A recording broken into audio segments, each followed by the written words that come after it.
Animals of the Americas. Equator Living. The giant Galapagos tortoise astonishes with their magnificent size. Growing up on the beach, they climb all the way up to the top of a live volcano. There they find life and lush greenery hanging out in the mud all day long. The mud cools their internal temperature, and there's plenty of food floating on the top of this elixir of life. If I could do this all day, I would be in heaven. Are you hungry? Just take a bite of that green stuff. So gross to us, so yummy to them. They are having a day at the beach. Ah, yes, find a nice place and settle in for the afternoon. So much fun. Some of these giants live to over 150 years old. I would be moving slowly if I were that age. Even the government helps these old shells out, posting turtle crossing warnings. The diversity in the Galapagos archipelago can be seen in this particular giant tortoise. These giants live in a totally different environment. Not the lush green of the mountaintop, but the deserts in the archipelago. Lighter in weight, they've learned how to stretch their long necks out to get a better look at and to reach food more easily. Their shell has also developed differently, looking more like the saddle of a horse than a round ball. Unfortunately, they were killed for these shells, and aristocracy used them on their horses as saddles. Today, the Charles Darwin Research Center raises them and makes sure that the number of giant tortoises are living in a sustainable population. Traveling to the jungles of Panama held many challenges. We passed crocodiles lurking at the mouths of rivers, waiting for a monkey or two to slip up and fall from overhead. Toucans fly above all the drama held below on the island and lagoons. If you're squeamish, hide your eyes now, because alligators can bite through a man's leg with their sharp rows of teeth. This zookeeper is taking his life into his hands, going inside the alligator's mouth. Oh, don't do that. You could find yourself missing an arm or two. And then, no, don't do this. Don't put your head in the alligator's mouth. Oh my gosh, no, no, no.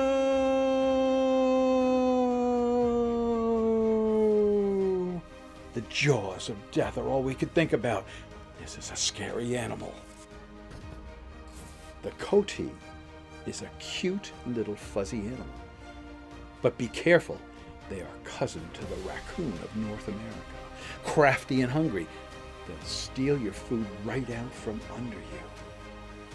They run around with their tails sticking up above their heads so you can see them just having a good time, but they're always looking for food. They're really doing is waiting for us to leave the table, and they will take what they want for lunch. Sandwiches, chips, anything. They will eat anything. This beautiful overlook up here is a great place to hunt for food. And it turns out these animals, the coati, are territorial and domineering, ready for battle over the food and territory, just like the squirrels in the backyard tales. They battle it. They chase each other, vicious teeth showing, vanquishing those who are not the boss. Leaf cutter ants carry their prize long distances back to the nest. These leaves are not to feed the ants. They bring these leaves back to feed their pets, smaller bugs who produce a chemical that the ants love to eat. What a wonderful way to clean up the floor of the Panamanian jungle while having lunch.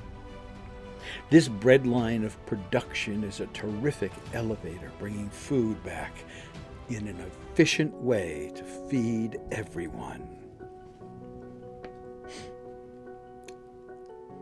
We traveled up the Chagres River in a small boat, challenging the larger fleet of vehicles meeting from across the world.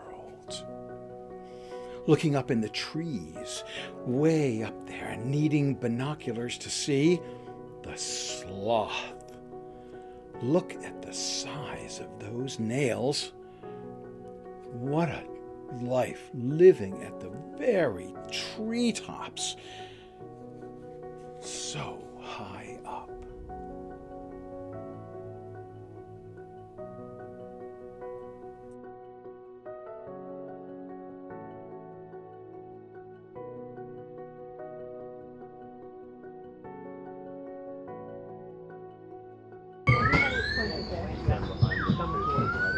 Look at how little they are.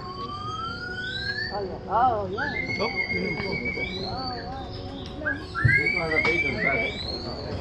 Right? You guys are famous for the males raising the young. Now look at this one.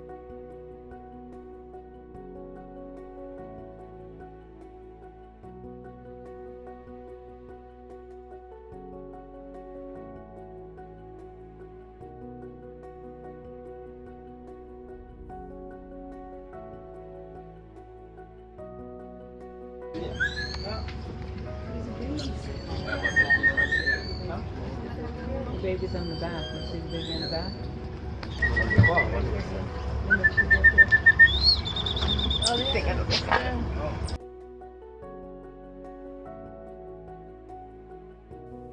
Small bats hung to the side of trees while we waited for the howler monkeys climbing at the top.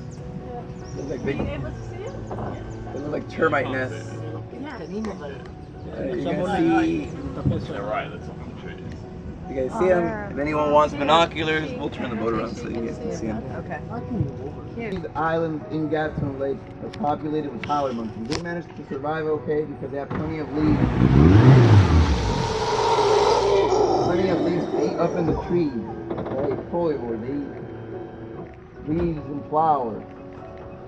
They have low energy diet. They really don't have the energy to be fighting and moving around much. They rely on their howls. That's how they impose brand. These capuchin monkeys are named after the brothers of a monastery. Look at the way their hair is cut. They love Monkey Island and swing from branch to branch. Very smart they are. Commercials, if you ever saw Friends, Ross's monkey Marcel, or the white-faced capuchin monkey. These are the famous organ grinding monkeys. Very easy to train, very, very smart. Famous for tool usage, they're used as an assistance animal for paraplegics to turn on DVD.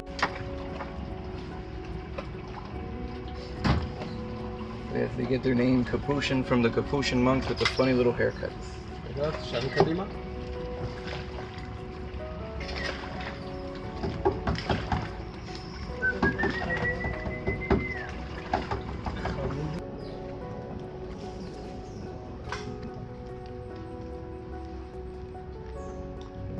We have a huge problem in Panama with the illegal pet trade. One of these monkeys can cost $75 to $100, be smuggled into the US or Europe